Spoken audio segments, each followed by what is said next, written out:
Hi, I'm Joey Lott, creator of Peaceful Possibility.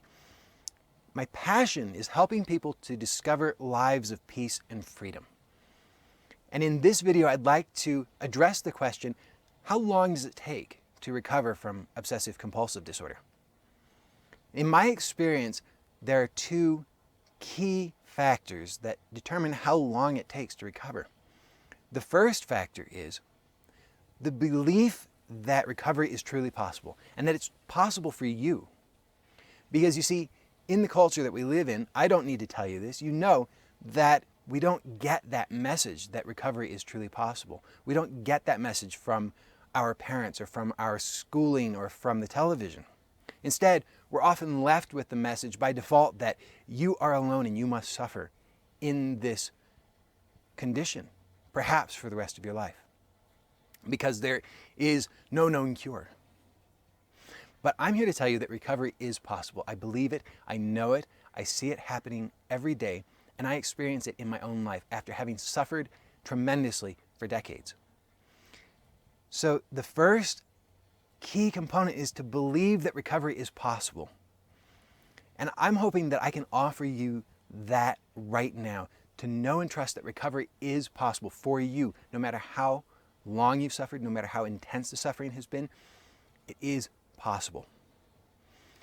Now, once a person believes that it is possible, this begins them on their journey of recovery, because for those of us who have suffered from obsessive-compulsive disorder, we know that we've already had enough of the pain.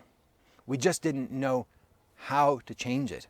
But once we see that it is possible, then we have all the motivation we need to make the changes, because the pain is too deep. So we're perfectly willing to make those changes.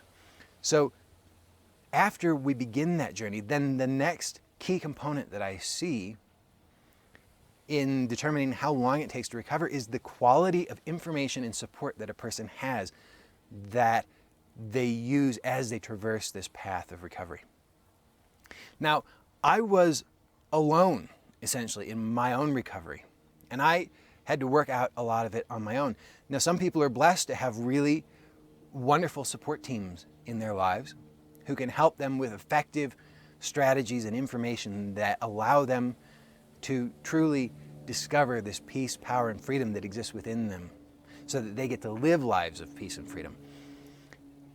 But some of us didn't get that. So I want to share with you right now some information and some support that I hope will help you in your journey of recovery from OCD, because I know that it's possible. So the first thing that I want to share with you is that I believe it's key to take a look at what strategies you have been using in your life trying to deal with this problem. And when you see the strategies that you're using, you can recognize that you need to do something different, because those strategies haven't worked. And this is essential for finding a way of approaching the problem so that you now have a true path to recovery. Because as long as we continue to do the same thing that hasn't worked, it's very, very unlikely that we'll get different results. So I'll give you my insights into what I see that is usually playing out in obsessive-compulsive disorder. Typically, the strategies that we employ when we have a problem, we try to resist or we try to indulge. And we see this very clearly in obsessive-compulsive disorder, because we have the thoughts that we try to get rid of, that we try to deny, that we try to resist, we try to do something with them to change them very ineffectively, because it tends to be pretty much impossible to get rid of or to change our thoughts. You've probably noticed this, but we use that strategy trying to get rid of or change or resist them. Or, on the other hand, with the compulsion, we indulge, because again, we think that that strategy is going to help us somehow. But for those of us who have had enough experience with both of these strategies, we see that they don't actually work. So we need a new strategy. And I will propose to you that the most effective strategy that I know of for beginning this journey of recovery is acceptance. Now, acceptance is not a passive state. Acceptance is the intelligence to recognize what is as it is before trying to do anything. So this turns out to be a very powerful strategy when used with obsessive-compulsive disorder, because acceptance in this case allows us to get a new perspective on the situation so that we can see it as it is instead of how we have become accustomed to seeing it. So it's helpful sometimes actually to physically move, to physically take a step back, to be able to assess the situation and see it differently. To see the thoughts as thoughts, to see the compulsions as the sensations arising in our bodies, and to begin to get a sense of the relationship that we have had to those thoughts and those sensations, and to understand that it may be possible to have a different relationship.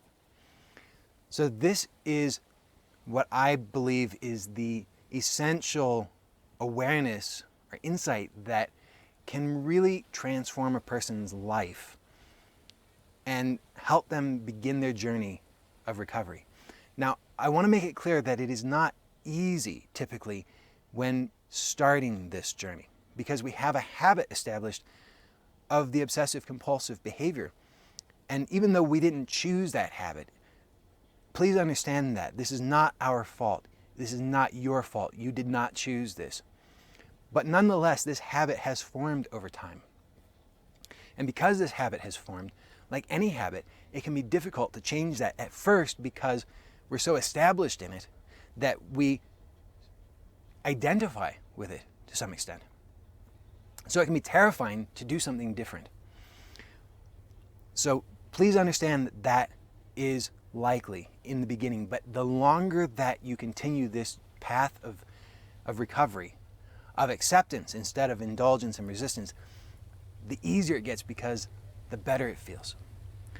So trust and know that peace is possible for you. And I'll see you next time.